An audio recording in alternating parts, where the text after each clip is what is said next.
E a pergunta eu já entendi o que eles estão falando. Tem que continuar a repetir, né? Mesmo que eu já entendi o que eles estão falando. Tem que ficar ouvindo várias e várias vezes? Então, a primeira coisa que a gente tem que definir é a diferença entre entender, entre ouvir a sentença e entender sobre o que se está falando. Tá? Entender sobre o que se está falando é quando você pesca o contexto. Você às vezes ouve uma palavra que está sendo falada, e aí você consegue deduzir o significado. Isso você está entendendo o que sobre o que se está falando. A ideia geral. Entender conseguir ouvir a sentença é você ouvir a sentença, ouvir as palavras da sentença. Tá? É quando você consegue ouvir com uma certa nitidez. Inclusive, teve até um aluno que usou essa palavra, que a gente colocou uma entrevista, a gente trabalhou com entrevista várias vezes, e aí essa aluna falou assim, caramba, agora eu consigo ouvir agora com uma certa nitidez. Tá? Quando a gente fala de imagem, né? É muito fácil você trabalhar com a ideia de nitidez, mas quando é som... Mas é basicamente isso, fica meio embaçado. Mas quando você ouve cada palavra... Eu não vou falar cada palavra, mas os grupos de palavras, isso você está ouvindo a sentença. Então, você deve parar quando você estiver ouvindo a sentença. Por que você deve parar quando você chegar nesse nível? É porque quando você quando você ouve várias vezes, a gente tem a impressão de que o nosso cérebro ele vai gravar as palavras na ordem que são faladas. Ah, não, eu estou em casa hoje. Você vai aprender, eu estou, depois em casa, depois hoje. Não! O seu cérebro, ele vai... Se eu colocar uma entrevista aqui, um vídeo, e colocar aqui para vocês, cada um de vocês vai pescar palavras diferentes. Por que isso? Porque cada um de vocês tem dentro de vocês informações diferentes. Tá? Vai depender do conhecimento de mundo de vocês, vai depender do quanto vocês estudam inglês, vai depender de várias coisas. Então, quando você ouve o vídeo a primeira vez, a segunda vez, o seu cérebro ele vai selecionando algumas palavras. Depois que ele seleciona essas palavras, quando você ouve pela segunda vez, o teu cérebro não está zerado. Então, o que eu percebo? Tá? Não só com os meus alunos, tá? Com várias outras pessoas. Que quando elas ouvem a terceira, quarta vez, é como se ela tá ouvindo a quarta vez e o cérebro dela falou assim, essa palavra aqui eu já saquei, agora eu vou tentar pegar uma mais próximo dessa. Ou então agora eu vou tentar pegar uma outra que não ficou muito clara. Então, conforme você vai ouvindo várias e várias e várias vezes, o teu cérebro, você vai aumentando a nitidez daquela sentença. Tá? E quando você aumenta a nitidez daquela sentença, fica muito mais claro para o teu cérebro. E quando você chega nesse nível de você conseguir ouvir de maneira nítida, o que você tem?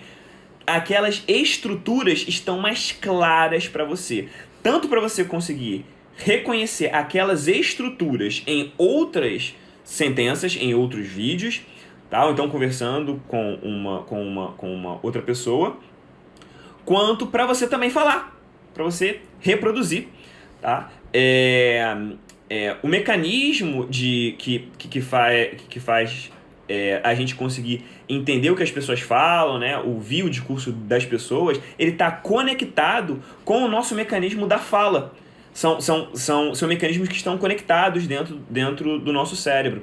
Então, como esses mecanismos estão conectados, um está muito ligado ao outro.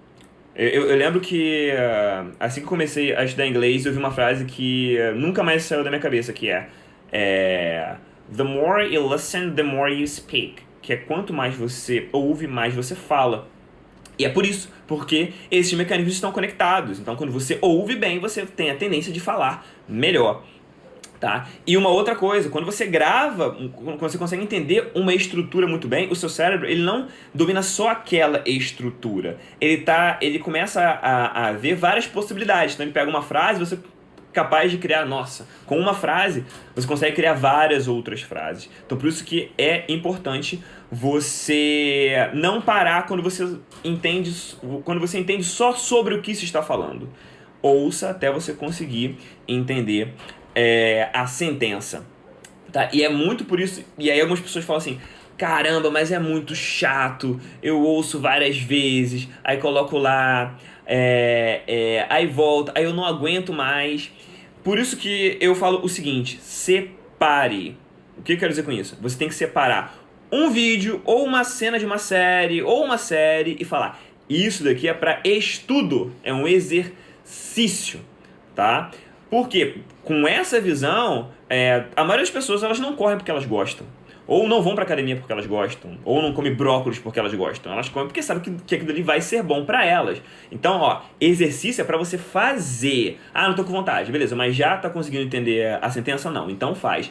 Separa. E uma outra parte você separa pra você se divertir mesmo. Porque às vezes você tá vendo um episódio de uma série que você gosta, você não quer entender palavra por palavra, você só quer se divertir. E você aprende desse jeito também. Então, o que eu acho muito errado é a pessoa ela fazer só uma coisa ou outra. Eu até já mencionei isso. Então, separa, faz as duas coisas de maneira equilibrada. Separa um pra você praticar exercício e um para você se divertir. Você vai aprender no que você se diverte também. Muita coisa você vai começar a deduzir. Você vai trabalhar de maneiras diferentes, com seu cérebro de maneiras diferentes. E um vai ajudar no outro. Quanto mais você aumenta a sua nitidez no exercício, mais você favorece quando você está entendendo inglês para se divertir. Quanto mais você vê inglês para se divertir também, você pega informações um pouco mais soltas, também vai te ajudar a identificar mais informações quando você for praticar inglês para estudar. Então uma coisa está conectada à outra.